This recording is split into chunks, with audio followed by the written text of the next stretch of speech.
Hello everyone, this video is about a project vending machine using FSM in EEE 304 Digital Electronics Laboratory here in Bangladesh University of Engineering and Technology. A vending machine may not be so popular in Bangladesh, but it is a great example of automation and being used in many countries all over the world. So what is a vending machine? It is a machine that generally provides snacks, beverages, canned or packaged food items or other daily usable items to the consumer when money is inserted into the machine. As it is an automatic machine, in order to buy something from the vending machine, one has to just select his preferred item of purchase and put money into the fixed slot. Some vending machines accept coins only, where some advanced machines accept all coins, paper cash, and even cards. The machine will dispense the product once the amount of inserted money becomes equal or crosses the price of the product. If the amount of inserted money is more than the price of the purchased item, the machine will return the change to the consumer. If the amount of money does not reach the price of the selected item after a duration, the machine will not dispense the item and will return the inserted money to the consumer. In this project, we have used FSM in order to design the vending machine. FSM means finite state machine, which is also known as sequential circuits. Sequential circuits are basically a class of circuits in which the outputs depend on the past behavior of the circuit as well as on the present values of inputs. In most cases, a clock signal is used to control the operation of a sequential circuit, which is called synchronous sequential circuit. In which no clock signal is used, it is called asynchronous sequential circuit. Synchronous sequential circuits are realized using combinational logic and one or more flip-flops. The circuit has a set of primary inputs W and produces a set of outputs Z. The values of the outputs of the flip-flops are referred to as the state Q of the circuit. Under control of the clock signal, the flip-flop outputs change their state as determined by the combinational logic that feeds the inputs of the flip-flops. Thus, the circuit moves from one to another state. To ensure that only one transition from one state to another takes place during one clock cycle, the flip-flops have to be of the edge-triggered type. In this project, we have used positive edge-triggered clock. Synchronous sequential circuits can be of two types, Moore and Mealy. Sequential circuits whose outputs depend only on the state of the circuit are of Moore type, while those whose outputs depend on both the state and the primary inputs are of Mealy type.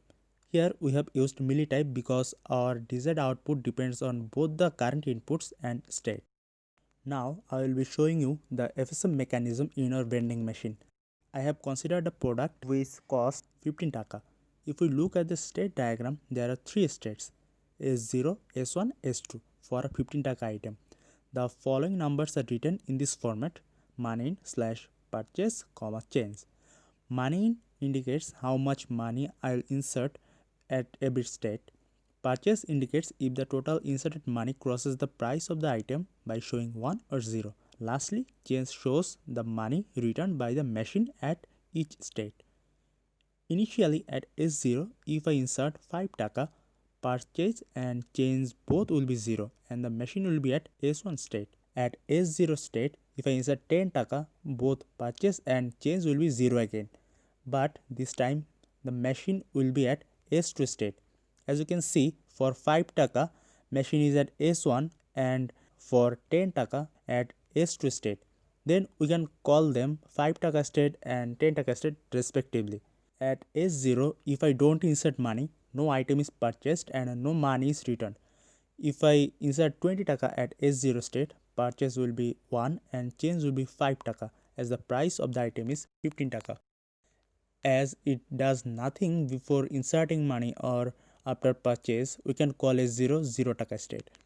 At S1, when I have already inserted 5 taka, if I insert 5 taka again, the machine will move to S2 state and purchase and change both will remain 0.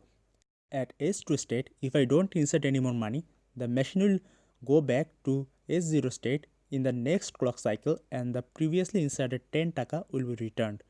If I insert 5 taka, it will again move to S0. But this time, as the total money inserted is 15 taka, purchase will be 1 and change will be 0.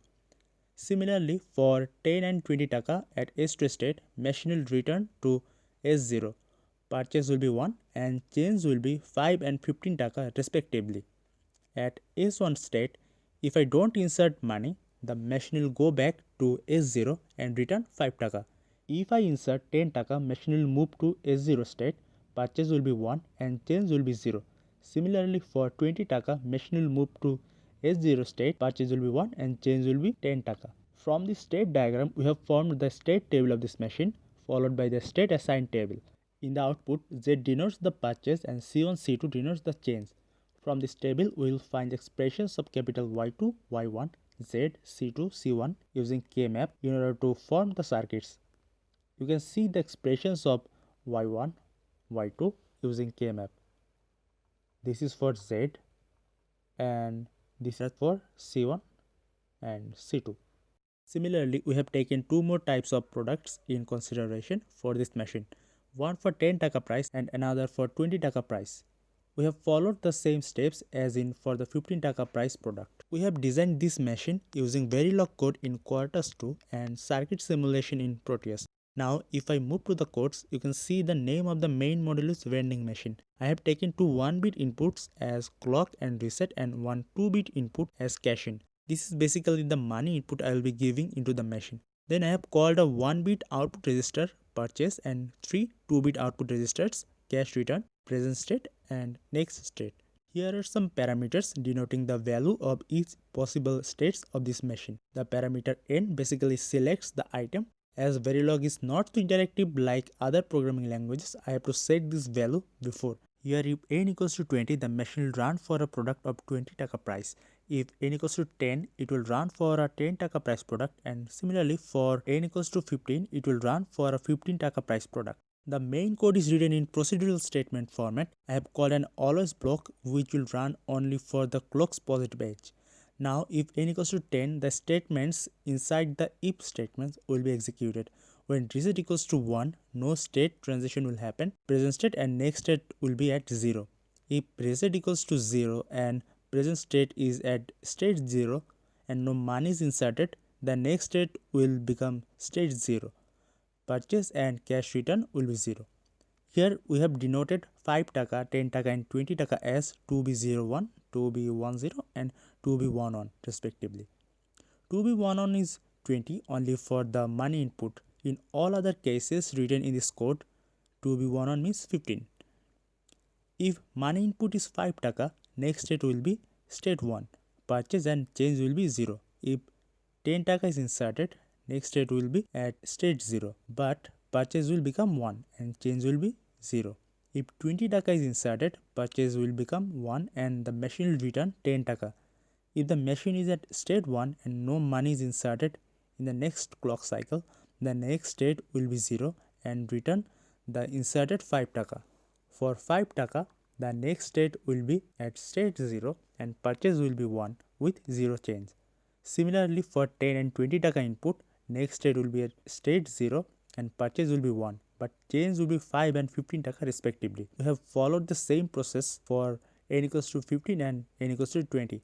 Instead of writing this whole code inside the main module, it could have been written by creating some sub-modules, which would have made the main module smaller, but that would increase the total lines of the full code. Now if I run the code and go to the waveform for this code, you can see that I have set some input values previously. After simulating the waveforms, looking at the report, when reset equals to 1, machine doesn't change its state for any kind of inputs. When reset is equals to 0, the machine changes its state for positive clock edge. For 5 taka input, present state is at 0 taka and next state is at 5 taka. For 5 taka input again, present state becomes 5 taka and next state becomes 10 taka. Now for the next positive clock edge, input is 0. So the machine's present state will remain at 10 taka and next state will be 0 taka. As 10 taka has been inserted for the previous two positive clock edge, the machine will return the 10 taka. As the transaction is finished and the machine is at 0 taka state, if I insert 5, 5 and 10 taka for the next 3 positive clock edge, the machine's present state will be at 10 taka and next state will be at 0 taka. But as the total amount of money is 20 taka, purchase will be 1. Instead of inserting 10 taka, if we insert 20 taka after inserting 5 taka twice, the present and next state will be same as before, 10 taka and 0 taka. Purchase will be 1, but change will be 10 taka as total money is 30 taka now. Lastly, if we initiate with 5 taka, present state will be 0 taka and next state will be 5 taka. Purchase and change is 0. If we insert 10 taka, then the machine's present state will be 5 taka and next state will be 15 taka. Purchase and change is 0 again. Now if I insert 20 taka, the machine's present state will be 15 taka and next state will be 0 taka. As the total money is 35 taka now, purchase will be 1 and change will be 15 taka. In the next positive clock edge, everything will be 0. Now let's have a look at our circuit that we simulated in Proteus.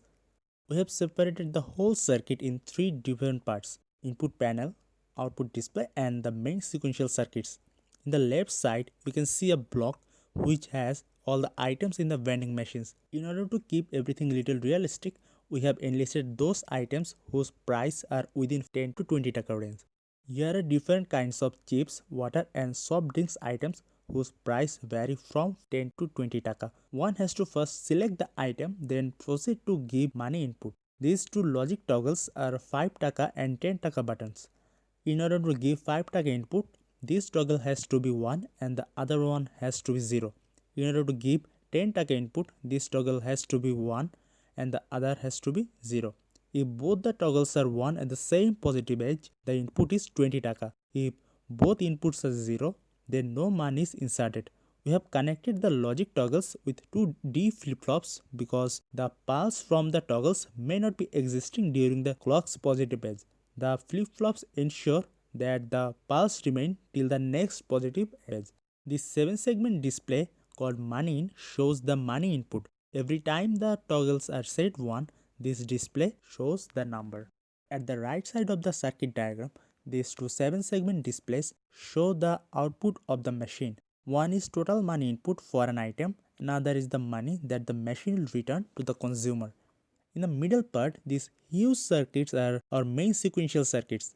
These circuits are also divided into 3 different blocks: 10 taka block, 15 taka block and 20 taka block. As you have seen earlier that a sequential circuit is made of flip-flops and combinational circuits with logic gates.